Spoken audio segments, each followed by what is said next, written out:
Where do the continuing revelations about Jimmy Savile and the failed Newsnight report leave victims of sexual abuse? The National Association for People Abused in Childhood have told us that since the start of October, they've had 7,898 calls to their support line about abuse in general. They'd normally expect 1,500 to 2,000 in the same period. They say that around 40 of those calls were specifically about Savile. The NSPCC tell us they've now had 260 calls to Childline specifically about abuse linked to Jimmy Savile, and a further increase in calls about other abuse allegations. The Metropolitan Police has confirmed they've now spoken to 130 of the 300 victims who've come forward with allegations by Savile. They've also arrested 3 men in connection with this. All 3 are currently on bail. And Surrey Police, where Jimmy Savile is alleged to have targeted young teenagers at the Duncroft Approved School for Girls, say they've had a big increase in the number of abuse allegations they've received in the last month and a half, although they couldn't give us specific figures. The Children's Commissioner for Wales, Keith Towler, has told this programme that as a result of the now discredited Newsnight report into allegations against a senior politician, he's been contacted by 36 people, all of whom say they were the victims of abuse as children, 22 of them linked to the Brynestyn Care Children's Home. And this morning we've heard that police in Manchester investigating allegations of historical sexual abuse are looking into 17 separate complaints made since the 28th of October. 2 men have been arrested. Let's talk to 2 people about this. Kevin Cook says he was abused by Jimmy Savile when he was 9 years old after his Cub Scout group appeared on Jim Will Fix It, and he's waived his right to anonymity to speak to us this morning. Good morning, Kevin. Welcome to the programme. Good morning. Thank you. Also with us, Mark Williams-Thomas, the child protection expert and former police detective who led the investigation into victims of Jimmy Savile for ITV's Tonight programme. He's currently filming a follow-up programme. And Mr. Williams-Thomas, good morning to you. Good morning. Where do you think all that's happened in the last 6-8 weeks or so leaves victims of abuse now? Well, I think it's incredibly positive, and those figures you've just given borne that out, because what we're now moved into a position where people are far more confident to come forward and report, and I hope that is a legacy that comes out of the programme. You know, I created that programme and managed to get it to air, but let's be very clear that the only reason that that programme came about is because of the strength of the 5 women who gave up their anonymity to a degree, and in some degrees completely, in order for us to tell that story. It was a very strong programme. It put evidence out there, and as a result of that, we've now got the Metropolitan Police, the Commander of Metropolitan Police, clearly coming out and saying that Jimmy Savile was a predatory child sex offender, of which there are in excess now of 300 people that have come to the police, and indeed other charities have received that as well. So I think we've moved into what's described by some as a watershed moment, and I hope that it's given confidence to people to come forward. And I know, in addition to those figures you've given, that the police forces, of which there are 43, almost every single one of those, there are reports in regards to historic child abuse. So those are allegations that are being made now about abuse that's happened in the past, has significantly increased. That has to be a positive step, and I think we've moved now into an era whereby I hope victims, not all of them, but a large majority of victims have the strength to come forward. And I have to say, I'm working closely with Operation Nutri, which is the Savile investigation. I have total confidence in them. They are determined to get to the bottom of this, and more so in relation to people who are currently alive. They are actively pursuing considerable lines of inquiry, some that I've given them, some that they are aware of themselves and have been reported, and that's very positive. Kevin, you first came forward on the 15th of October. Once you'd gone public with your allegations against Jimmy Savile, what effect did that have on you? Well, from a personal point of view, it was just like the world lifted off my shoulders. Obviously, at the beginning of the story, it was all girls coming out and females, which made it hard for me. Then the minute when I heard that it was a male, that there was another alleged abuse victim, it just made it the easiest thing in the world for me to do after 37 years. And, it just became, like I say, the easiest thing to do. And you did a number of interviews in the media, but just before that, several days before that, once you'd heard about a man saying that he'd been abused in Jersey, you then found the courage to tell your wife, who up until that point had no idea. No, she never had an inkling, never had a clue. When I told her, she was just like, in a state of shock. And what did she do with the information you'd given her? Within 5 minutes, she was on the phone to the police in the other room, without my knowledge, telling them. Mark Williams-Thomas, you're in contact with dozens of people who say they've been abused by Savile. How are they generally at the moment? Well, I think there's obviously different elements. If I talk first of all of those people that were in the programme, I've been in regular contact with them, and the one thing that we were very clear of is to offer the aftercare for them, because of course they were going to be subject to a considerable amount of media, and indeed that's happened to the degree that the media have chased, certainly one of them down the street trying to talk to them, and that's a really difficult thing. So we've offered them, and I've been in very close contact with them, offering them that support. Both myself and the producer, what we agreed was that we would split them up and that we would look after individually 2 and 3, and we would take care of them, and that's what we've done. We've continued to remain in contact. But for them, we must remember that whilst in one way it's incredibly positive that they've been allowed to tell their story and it's encouraged others to come forward, but we've also got to be mindful that the impact that it has to them on a day-to-day basis. I've spoken to them, and indeed some of them have been very upset when they've talked to me and said, I'm having to live this every single day whilst it's going, whilst I'm seeing it in the newspapers. They still fully accept and are so pleased that this is now out there in the open, they're being believed, but it's quite hard for them. And for others that have come forward, for them it's now a position, as Kevin says, it's the weight that's been lifted. Finally, somebody is listening to me. I can now tell what has happened and I can put it out there. And for those people who have come forward and said that, they feel very positive now. They feel that actually they can start to get their life back in order again. And I think that's great. And if there's one thing that comes out of our programme that enables people to come forward, then all that hard work that's been put into it is absolutely worthwhile. And Kevin, after your wife contacted Essex Police, I think it was, then the Metropolitan Police came to see you personally, didn't they? What were they able to say to you about your allegations?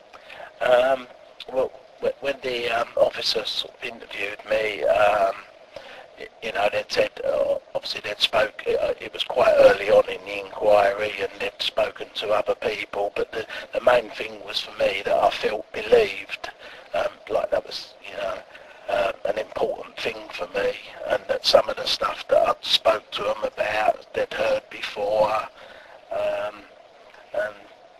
and obviously they did explain to me in my personal case that because no one else was involved, that there was nothing they could actually do. Although there was a witness, you say, to the abuse you suffered. Somebody walked into a room when Savile was abusing you, who apparently said oops and then left abruptly. Were you able to give information to the police about that person? Yeah, I've gave them what I would call a very good description. The man was quite distinctive, so hopefully that they'll be able to trace him through the information that I've given them. How do you reflect now, Kevin, on the fact that you kept this a secret for so long? It's very hard. I find at the moment it the easiest thing in the world to talk about, and I'm just so gutted, so disappointed in myself that I never said this while Jimmy Savile was alive, and I would just love to have seen him brought to justice, but obviously that's never going to happen. But it's just a whole bag of mixed emotions. In what sense, Kevin? There's anger, because like I say, nothing can ever happen. Justice for me.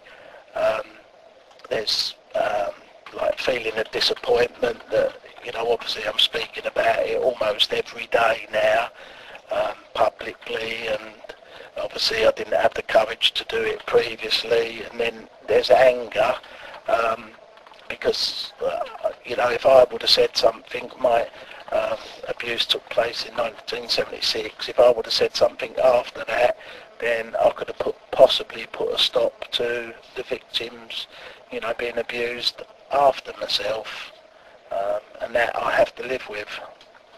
Mark Williams-Thomas, have you come across those kind of mixture of emotions from other people you've talked to?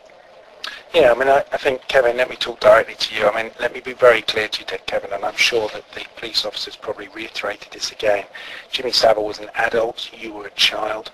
Jimmy Savile is entirely responsible for his actions, and in no way must you blame yourself at all. The fact that you weren't able to speak out is something that the offenders prey on. They prey on the vulnerability of children, and they play on the power and the control that they have. And don't forget, Jimmy Savile was an incredibly powerful person. It was very difficult for anybody to talk out in terms of any sexual abuse, but even harder when you're talking about someone who had such celebrity status as he did. So you mustn't blame yourself. The strength that you now have is that having come forward, you are enabling other people to come forward. So take the positive elements out of it. I'm incredibly proud of you and anybody else that's come forward and talked as far as victims.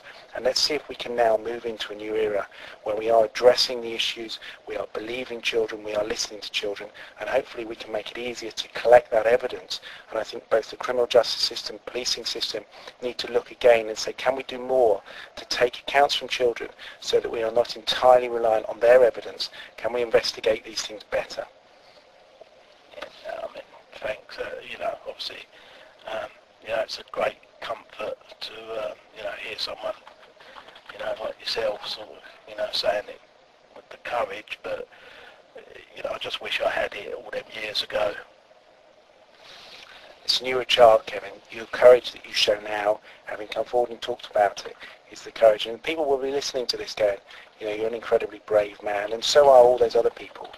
And I talk here very highly of the 5 that came forward, because if they hadn't come forward, we wouldn't now be in a position where we've opened up the watershed in relation to those victims that come forward. And very clearly, if you are an offender out there, and obviously we move away from Savile, but if you are an offender out there in any way, you've abused against a child, and you will know whether you are, you should be sleeping very lightly now, because I can assure you that not only those that I know about, that I've passed the information on to the police, and I'm in very regular contact with them and almost daily receiving new accounts from people, but the police themselves are receiving lots of information, and the police forces out there are receiving new allegations. So if you are an offender out there, your time might be up, because this is the biggest position that we've ever been in, where victims are now taking the power, the strength to come forward, give their allegations, and finally, hopefully, be in a position where they're being listened to. Yeah, hopefully, like you say, if people can find the courage to come forward, then obviously, people that are doing these sort of things, and like you say, they will be sleeping very lightly, and hopefully they'll all be brought to justice. Mark, as a result of further investigations that you've made, and for a follow-up programme for ITV, I understand that you now believe that Savile used his power, his status, to create programmes to help him deliberately target children. Is that right? Yeah, when we first looked at this, we were looking with regards to the victims in a very, very, very tight time frame. It was between the 70s and 80s. What we are now clear of is his offending behaviour that we know of began in the 1950s, and the last report we know is in the mid-1990s. That's a very clear span of timeline. And what we also know is the times that he became involved with regards to his early radio profile and television profile, which is obviously Radio Luxembourg, Radio 1, Savile Travels, Top of the Pops, Jim Will Fix It. And it's clear to show now, through the evidence that we've gathered, through forensic analysis of both the information we've got from him, the information we got from victims, and from other people, is that it was clear that his offending behaviour began prior to him getting into the media spotlight. And what he did, because he was an incredibly cunning, calculated, controlling individual that he got into a position whereby he created some of, not all of, but some of the television programs, the radio programs, which would deliberately give him access to children. You know, in particular Savile Travels, that gave him access driving around the country in his mobile home, where we know that during and the course of those travels that there were children that were abused by him. So there was an opportunity that he created, and the element of anyone's offending behaviour is both to create access and opportunity. If you have both of those, you are in a position to offend, and that's clearly what he did. And we're now in a clear position to be able to show. Obviously he's not here, so we're not in a position to put that to him. But forensically, I am confident now that what we've shown and what we've been able to work with is that here is an individual who was a clear predatory child sex offender, which is being reiterated by the police and the NSPCC, who targeted children and put himself in a position where he gained access to them. And if we look at the programs that he made, nearly all of them involved access to children. And that is the nature of paedophiles. They create scenarios whereby they can be with children, whether they're in a teaching environment, or the clergy, or scout leaders, or whatever. Absolutely, and I think the other thing about Savile, and this is something that victims find it always very difficult to talk about in respect of him, it was just how powerful he was. This was a man that infiltrated every element of society, from the royal family to members of government to institutions, places where he worked, to charities. And if you look at all of those, what he was trying to do is to create this persona, this controlling element that enabled him to have access in order that he could offend. Now, that is borne out by some of the figures and the numbers of people who have come forward to say that they are victims of his. The numbers will be considerably more than what we know, because what we also know as child abuse is that not everybody will come forward. Some of those may have died, some of those may have moved away, so there will be more than that 300 that we know about.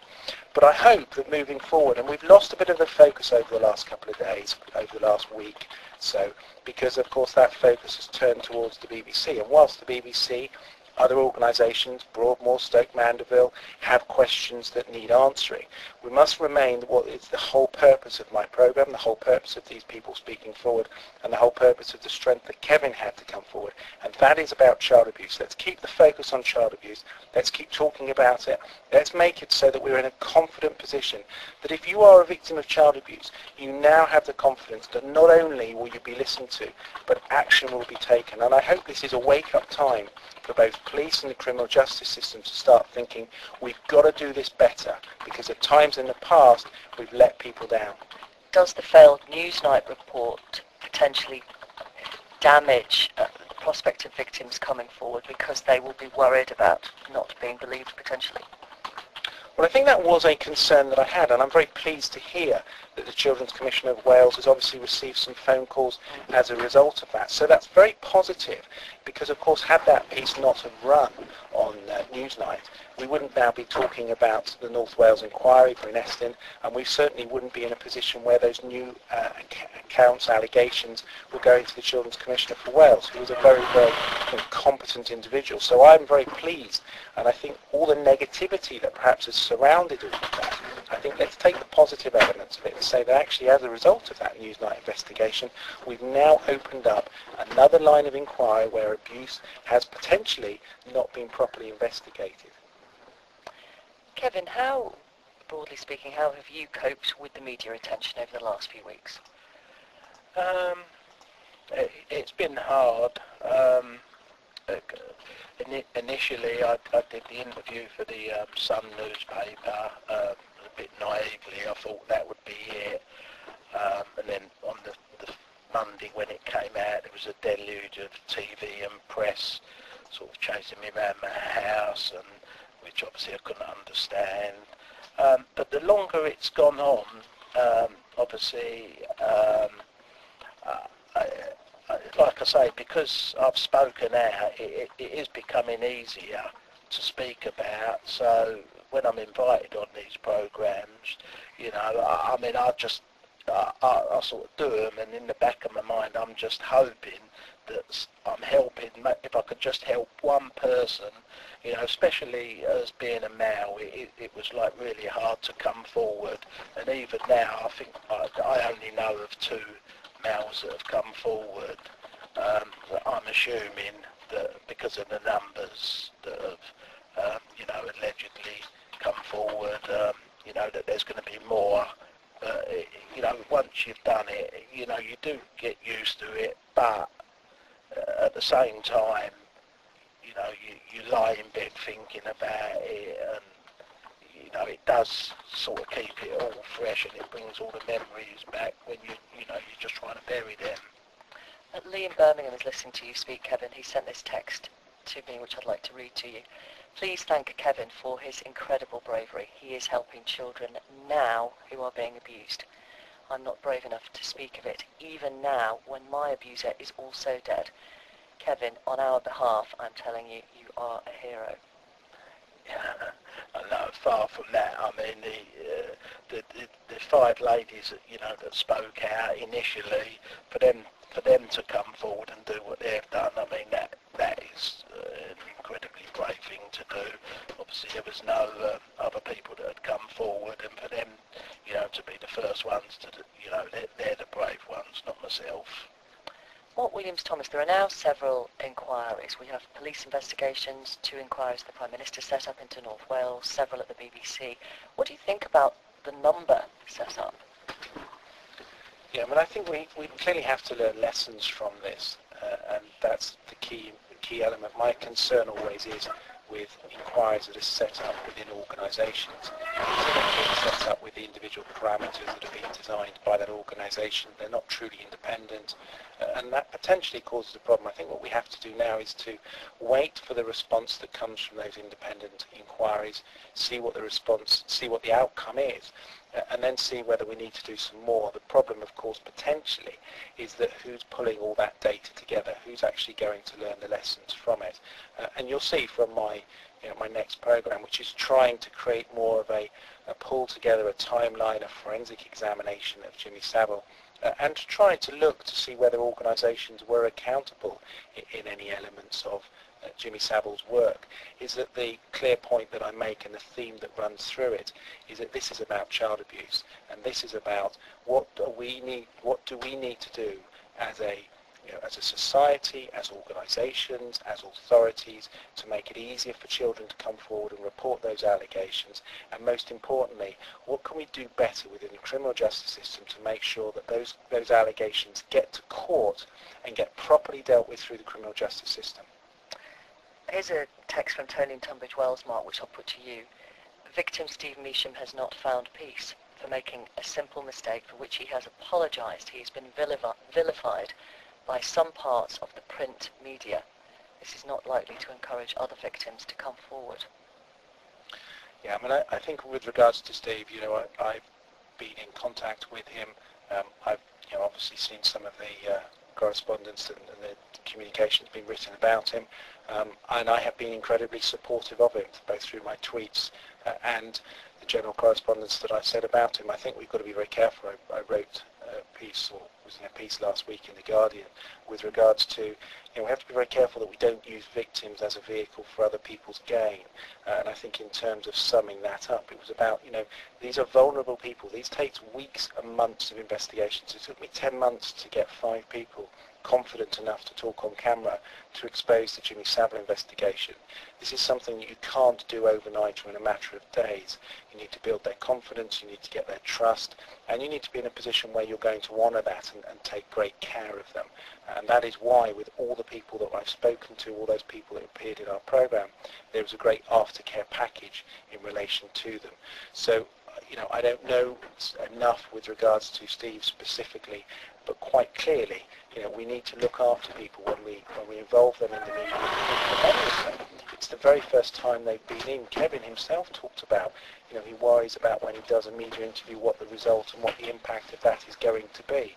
And that's very difficult, for those people to have to handle, particularly when they've not been in the spotlight. Even people who are in the media spotlight every single day, and even those that work for organisations that are media organisations, they still struggle sometimes to handle the issues of doing interviews and talking to the media. You put that onto somebody who is a victim who's having to deal with an account, horrendous abuse they've suffered, and you can just kind of understand how difficult that is. Thank you both very much for coming on the programme this morning. We appreciate it. Kevin, thanks for your time. Kevin Cook and Mark Williams-Thomas, who is currently filming a follow-up programme.